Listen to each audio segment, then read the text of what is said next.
বন্ধুরা সবাই কেমন আছো?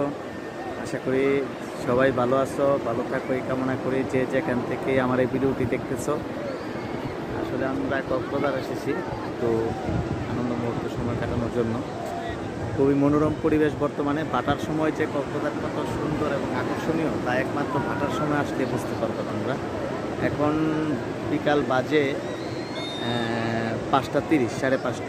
এই সময়ে ভাটার জন্য যে চটটা জেগে উঠেছে কক্সবাজার সমুদ্র সৈকতের মাঝামাঝি অবস্থানে, এখানে বিপুল মানুষের সমাগম। একটু ঘুরালে দেখতে পাচ্ছেন এ পাশ থেকে ধরে ও পাশ পর্যন্ত অনেক মানুষ, এবং সবাই এখানে সুন্দর একটা মুহূর্ত কাটাচ্ছে। অনেকে সঙ্গী সাথী নিয়ে এসেছে, অনেকে বন্ধু বান্ধব নিয়ে এসেছে, অনেকে তার পরিবার পরিজন নিয়ে এসেছে। সবাইকে নিয়ে সবাই খুব সুন্দর মুহূর্ত কাটাচ্ছে।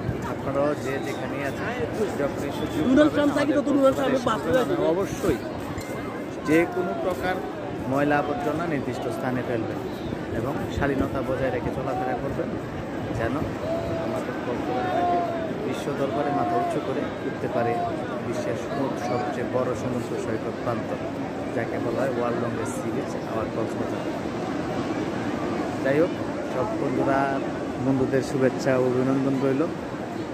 সবার সময় পেলে ঘুরতে আসবেন কক্সবাজারে। ভালো থাকবেন, বাই।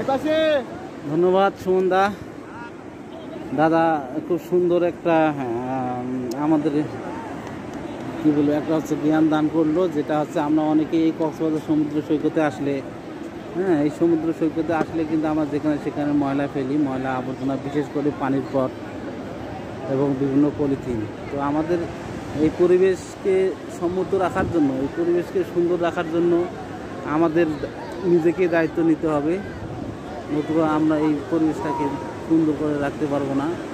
তো আপনারা দেখতে পাচ্ছেন এখন কক্সবাজার সমুদ্র সৈকতে ভাটা চলতেছে। ভাটা হওয়ার কারণে এখানে তোমার পাড় থেকে প্রায় সমুদ্রের 1/2 কিলো দূরে আমরা এখন। আপনারা দেখতে পাচ্ছেন আজকে যেহেতু শনিবার, প্রচুর পর্যটকের সমাগম। এই বিশেষ করে ভাটার সময় যে পরিমাণ লোকজন। আর আমার সামনে, আমার মাথার উপরে আপনারা দেখতে পাচ্ছেন একটা প্লেন উড়ে যাচ্ছে, মানে ঢাকা থেকে অবতরণ করতেছে। এটা এয়ার অ্যাস্ট্রা, হ্যাঁ।